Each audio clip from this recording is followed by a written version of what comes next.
À la veille du G20, Paris et Berlin tentent de circonscrire l'incendie provoqué par l'annonce d'un référendum en Grèce sur le plan de sauvetage. Nicolas Sarkozy et Angela Merkel se réunissent mercredi après-midi à Cannes avec les dirigeants européens et le FMI. Ils retrouveront ensuite le Premier ministre grec Georges Papandréou. Pendant la nuit, son projet de consultation populaire a été approuvé par le cabinet grec. Il doit maintenant recevoir la confiance du Parlement. Côté marché, les bourses européennes retrouvent des forces après un mardi noir, mais c'est toujours l'incertitude qui domine. Un non des Grecs pourrait menacer la viabilité de la zone euro. Le siège de Charlie Hebdo détruit par un incendie criminel.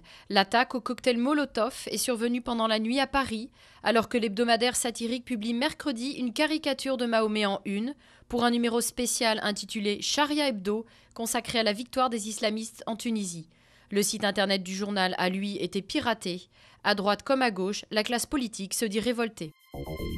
La mort tragique en 2009 d'une joggeuse à Milly-la-Forêt dans l'Essonne avait bouleversé l'opinion.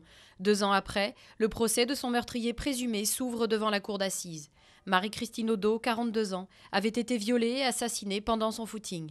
Elle avait dans un premier temps réussi à échapper à son agresseur. Ce drame avait relancé le débat sur la récidive, l'accusé ayant déjà été condamné pour viol. Déjà annoncé comme un champion du box-office et vendu dans le monde entier, Intouchable sort dans les salles mercredi. Il révèle un duo singulier et drôle entre François Cluzet et Omar Sy, un riche aristocrate tétraplégique qui embauche comme aide à domicile une canaille des cités. Signé Éric Nakache et Olivier Toledano, le scénario évite l'écueil du politiquement correct et de la caricature.